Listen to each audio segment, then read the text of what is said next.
Hello, Soul Sister. Welcome to Midlife Love Out Loud. I haven't said that in a while because I have my intro. And you know what? I want to say welcome, welcome, welcome. I just love offering these wonderful interviews, and you are in for a treat because I have Barb Hawken in the house. And well, let me just say hi to Barb. Hey, Barb. So good to have you here. Thank you.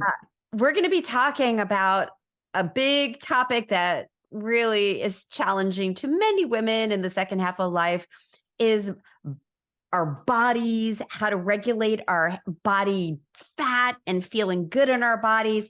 This woman is so smart. Let me tell you a little bit about her and let's hear her wisdom. So again, thanks, Barb, for being here. So Barb Hawken is a functional sports trainer, macro coach. We will find out what that means. State record holder power lifter. Yes, if you look at this woman up, you'll be like, wow, because I went, wow. Mother of four boys and has been studying nutrition for the past 35 years. She's gained and lost 40 pounds 4 times and now helps menopausal gals just like us to lose stubborn fat once and for all.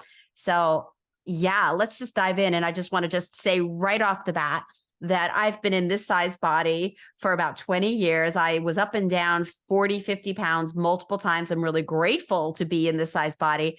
And there's definitely some room for some improvement. And so I can't wait to talk to you. So excited to have you here. Great. All right. Thank you.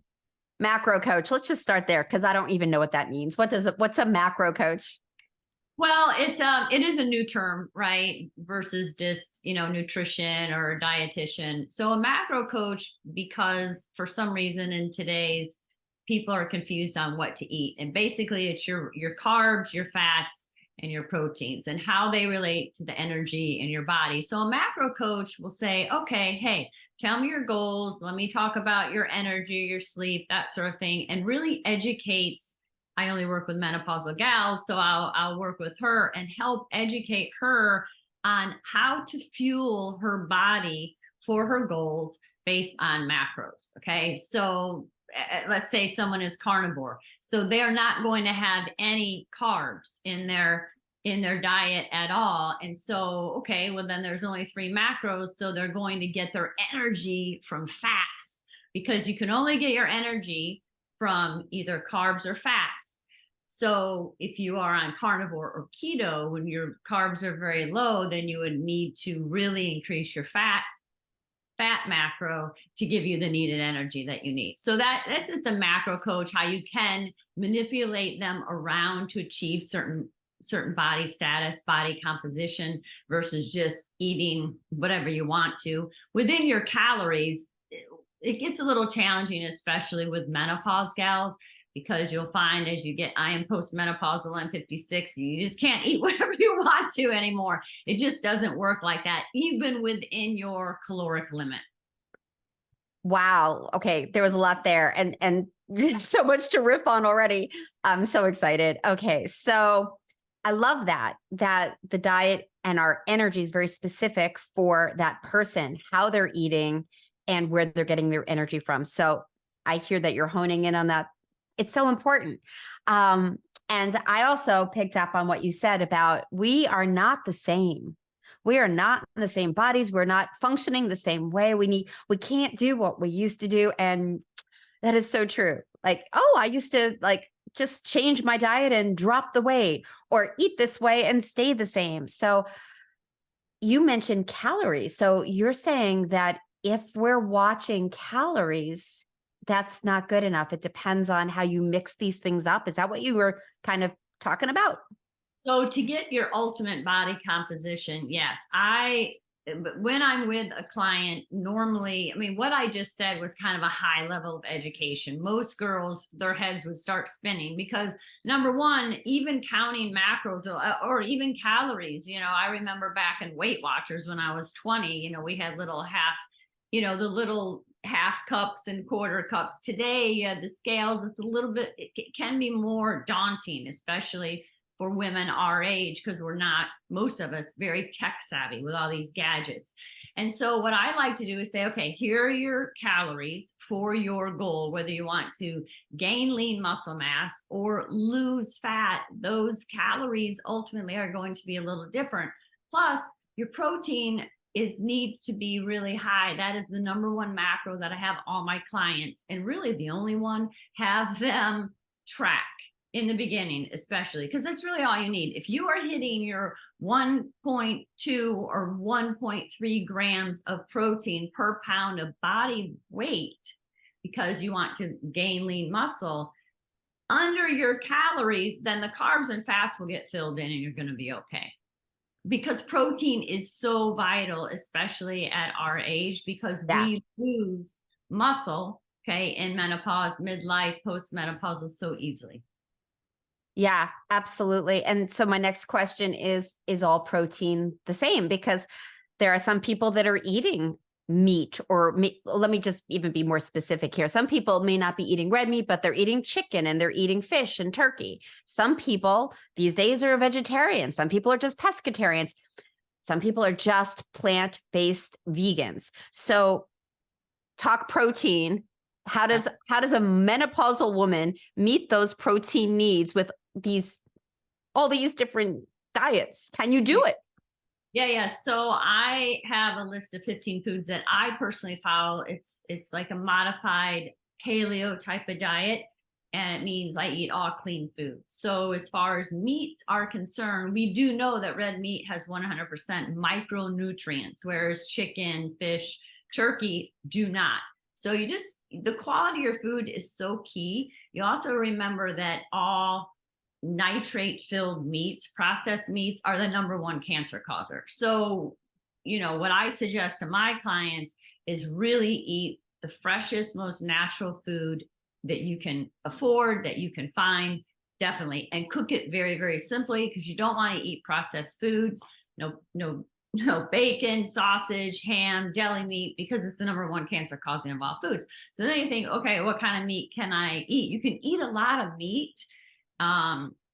Vegetarians and vegans, I personally don't coach because it's too challenging for me, because almost by definition, they're eating a lot of fake food, which is against my values. And so I would not be a very good coach for them. They probably wouldn't get their even 1 gram of protein. Vegetarian, I've had some vegetarian clients, and athletes too. Their makeup is a little different. You have to remember it's very individual to the person.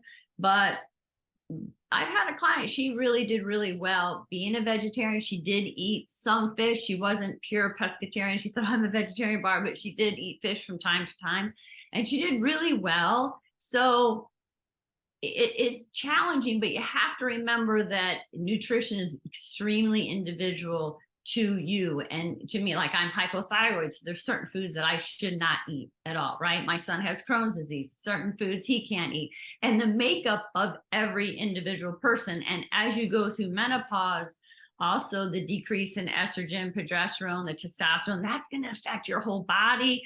Are you eating enough calories? If not, then that can trigger hormones to, it's really, I strive for my clients to eat enough, which women our age were raised on a diet culture that said, don't eat a lot of fat. Yeah. Now, most of my clients coming to me don't eat nearly enough to keep their metabolism where they need it to be for health. Yeah. Oh my goodness. You dropped hypothyroid into this conversation, and so many women are dealing with thyroid issues, and mostly the hypothyroid. I got to ask, what foods should they be avoiding? Because there's somebody going, oh my God, what did she just say? So are there a few hot ones that you could drop right now?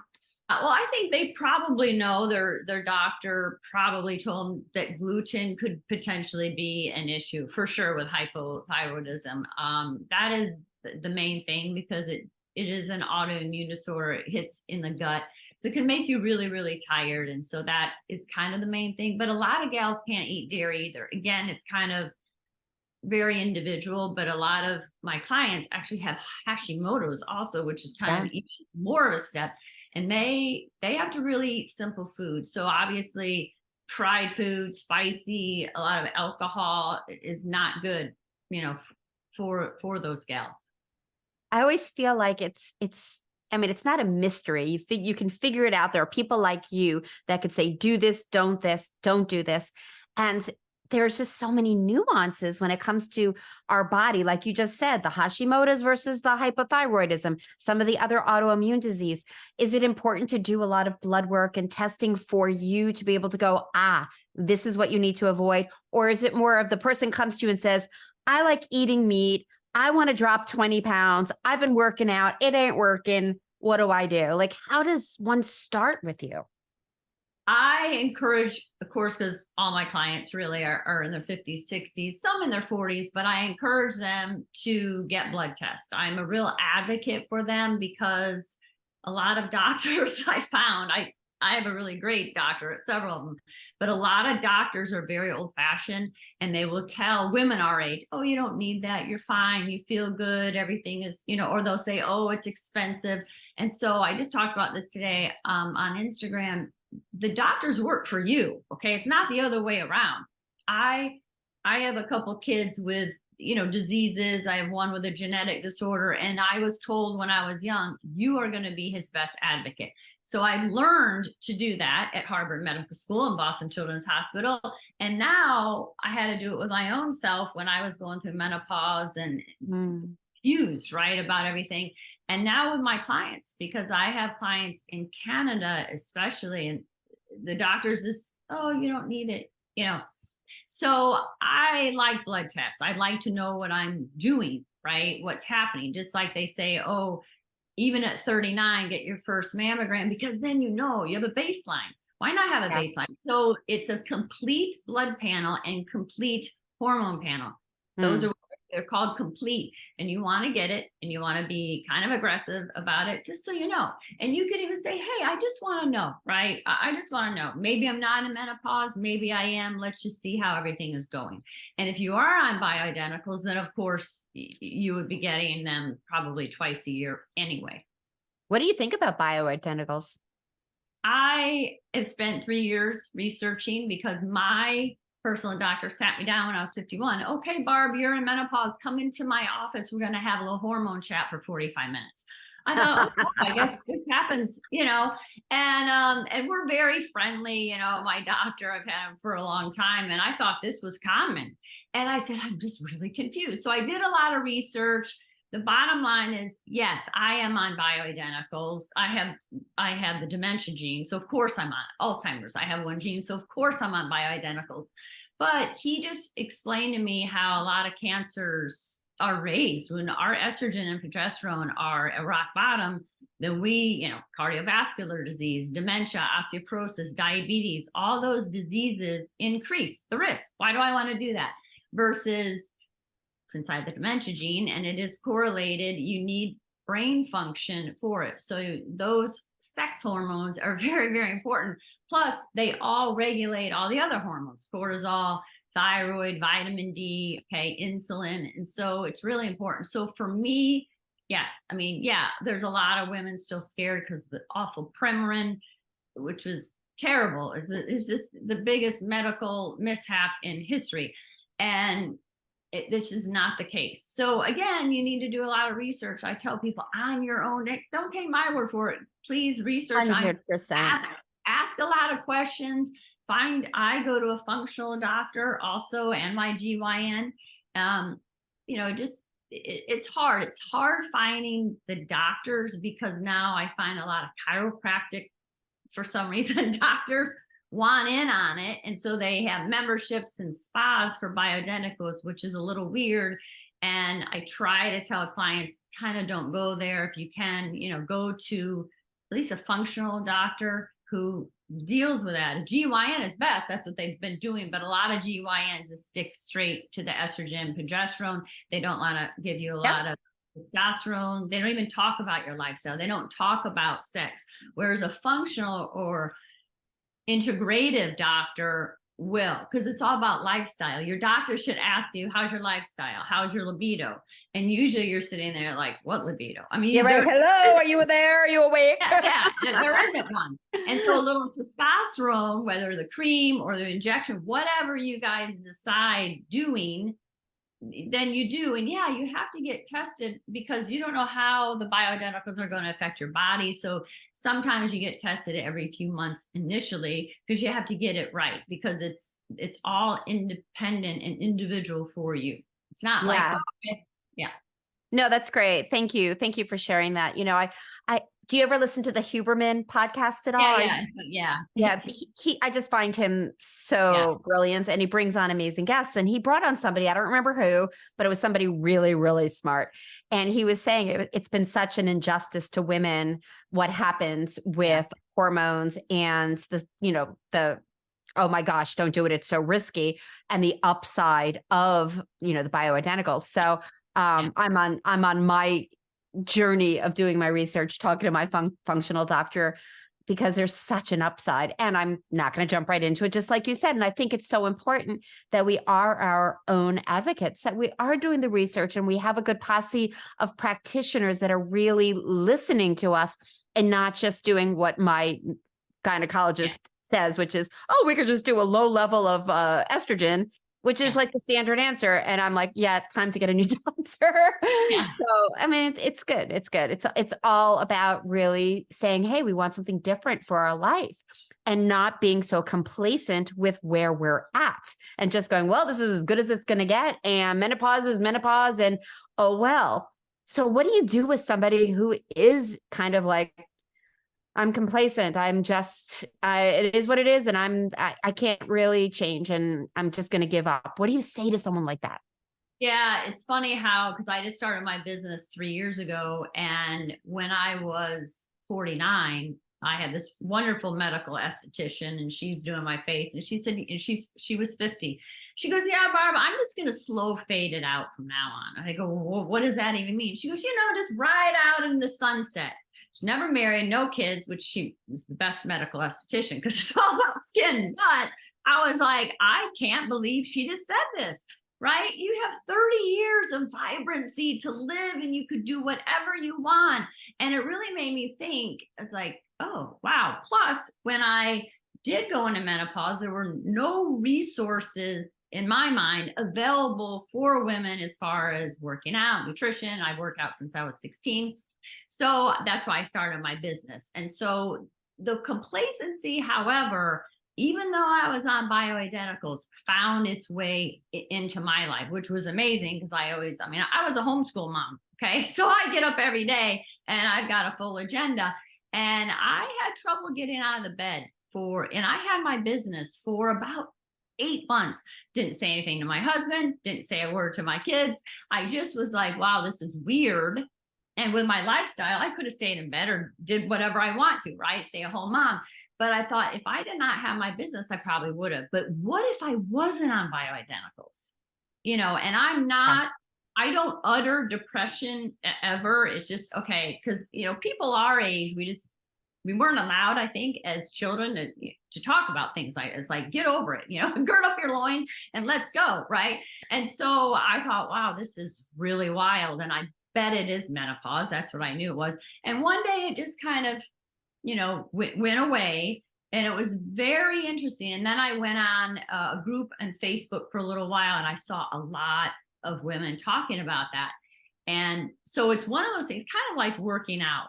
People a lot of times think that, okay, I'm going to go on bioidenticals. I won't have to work out. I'm going to get some lean muscle and be strong by just being on bioidenticals. And that's not it. You need to work out to increase your muscle and your bone strength. The same with being on bioidenticals and having a great mindset. You have to make the decision every single day to get up and, just tackle the world. Kind of like when we were kids, it was just so easy. It's so exciting. I can't wait to get up and see what today brings.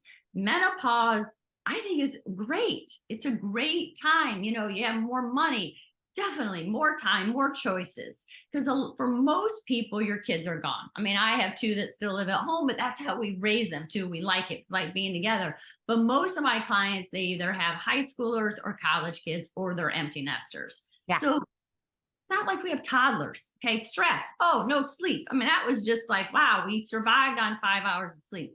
Now we have some choices. Yeah, we have some choices. And you're talking about exercising. And it's so important to keep moving and not just think, well, we're taking these supplements, we're eating really well, we could sit on our ass. So what do you suggest? Because there's also lots of chatter around menopausal women must be doing, it's better to do weight bearing exercises for your bones and to build muscle more than cardio. And then there are a lot of women that aren't doing cardio at all. And then there are some women that are rocking the cardio, but of course, then their cortisol is probably like shooting to the moon because they're overdoing it. So give us the lowdown on what the frig do we do? So in menopause, very technically, I train the same way I do now than I did when I was 16. It doesn't have to change, but what I found is, because again, we were raised in a cardio era, there are a lot of gals that still like to do cardio.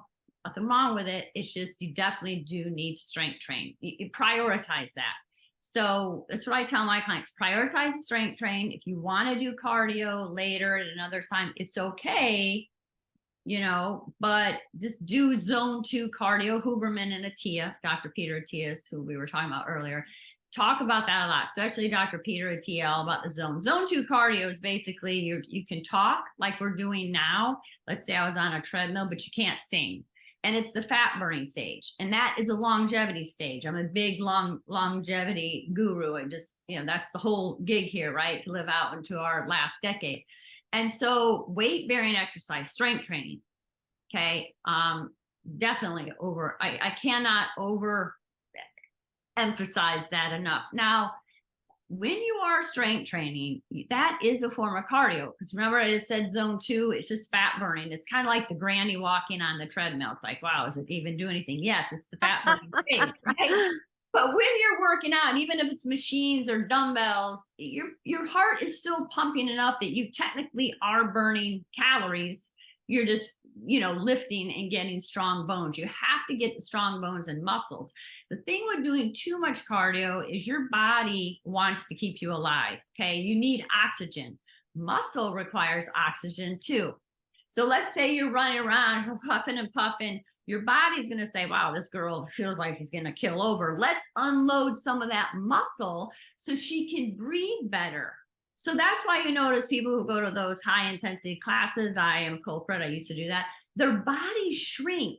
They're not getting a hot rockin' sculpted body. This whole body shrinks because your muscle and your fat decrease, okay? But most women want to shape their body to their desire. You can only get that through weight training. Progressively overloading, which means if you're lifting 5 pounds, in a month, you should be lifting 7 pounds or at least a couple more reps or doing another set, whatever your coach thinks that you should do to progressively overload your muscle, because your body after a very short amount of time is going to be like, oh, this is so easy for her. We'll let her do it. We'll let her keep doing that. But we're not going to reward her with any muscle because there's no muscle tears that are breaking down. And that's why it's so important to eat the protein also, because if you lift heavy weight, which hopefully you are heavier, and you're not consuming enough muscle, then you're not going to build, you're just not going to build the lean muscle tissue that you desire to sculpt your body. Right. So we need to eat enough protein to offset that if we're lifting the heavier weights, right? Is that what you're protein and total calories? Thank you. So to build muscle, you really should be eating in a slight surplus. And that scares the dickens out of most gals because they're consuming 1,400, which is not nearly enough. I was for years. I mean, I hip thrusted 345 pounds for reps. A triple body hip thrust. I only weigh 112 when I was 50 years old. And so I talked about this on a story today. And some guy said, oh, what is your diet like? Because your lifting is not matching your body. Because I'm pretty lean. Yeah. I got kind of miffed. But then I realized, because people tell me, you need to eat more, Barb, because I do lift heavy and I was just spinning my wheels, right? So tired. My adrenal shot, my metabolism was low, just really, really exhausted because I love working out. I didn't do cardio. I just lifted all the time. Yeah. Wow. Exercise. Okay. We're talking about shaping our body. We're talking about getting rid of fat and being really clean with our food. How does exercise affect all the other things? Our overall health, our overall mindset and vitality? Because I know that's something you speak about as well. Yeah, so 100%. I didn't coin the phrase, someone did. It's called the deadlift effect. I have noticed it in my own self.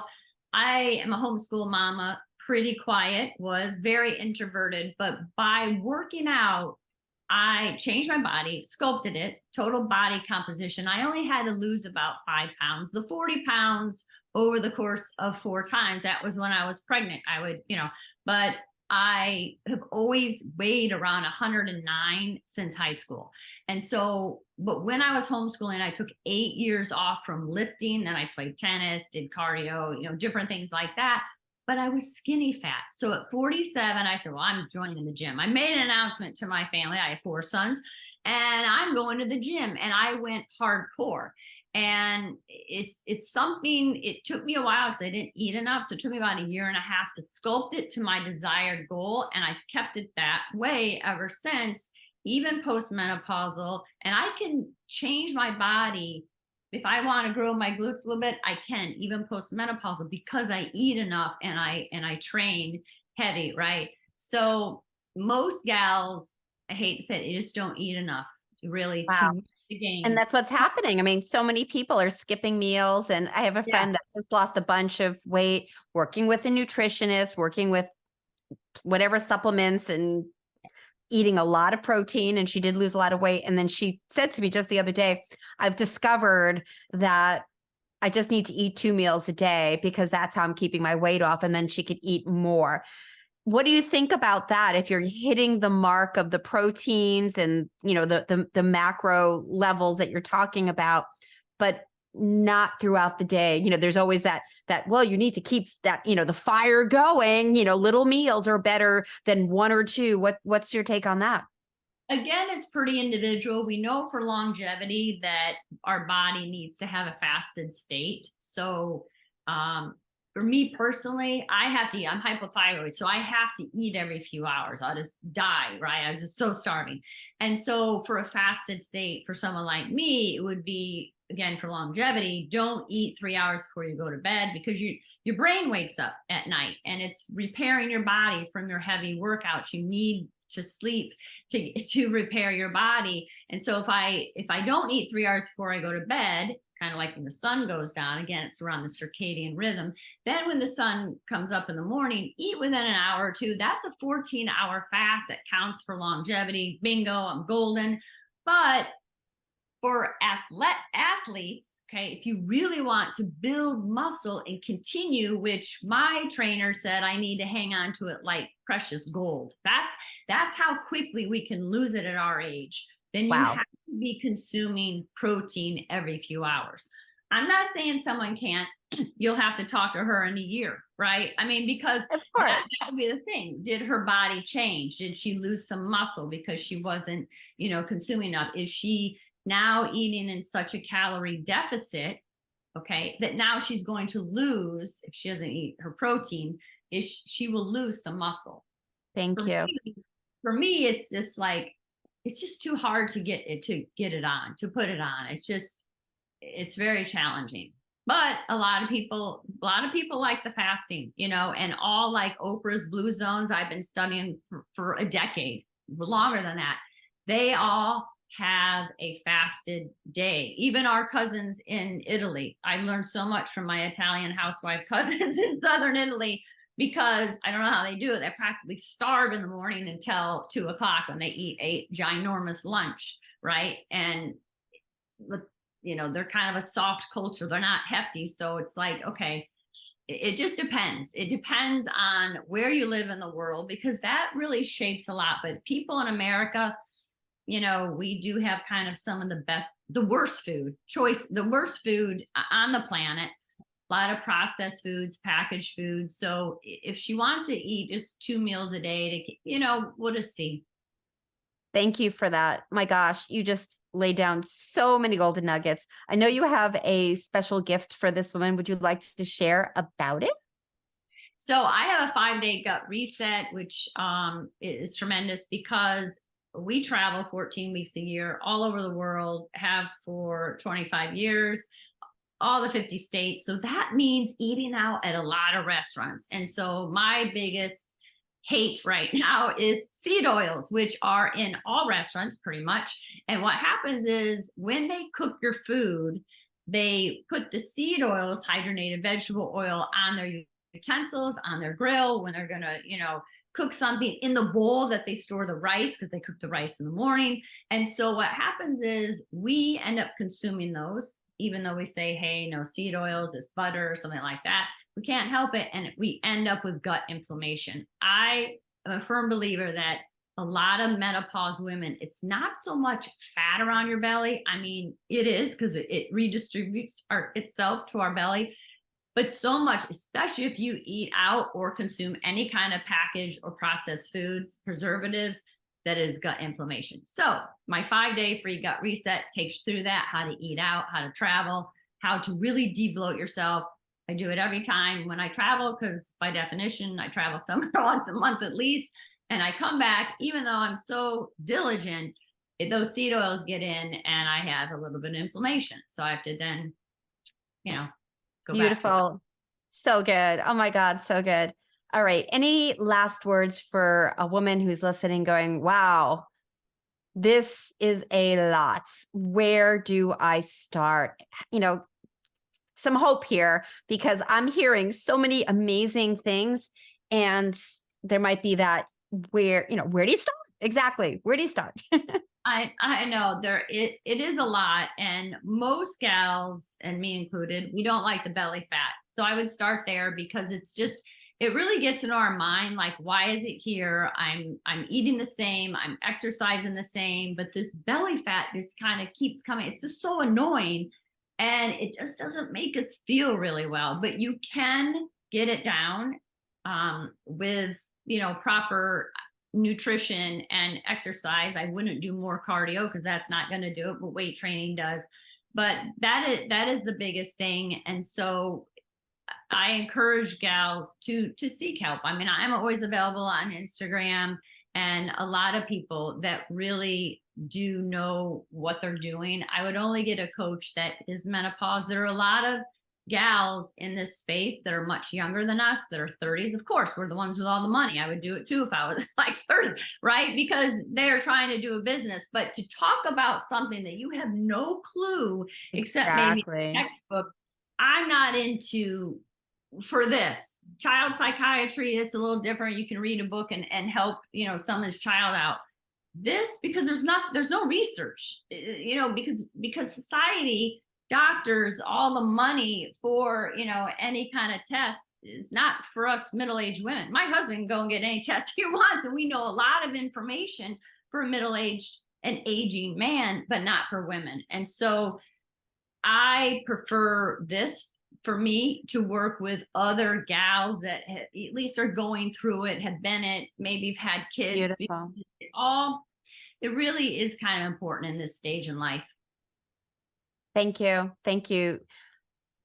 Thank you so much for your time. You just really gave us so much information, information and food for thought, pun intended.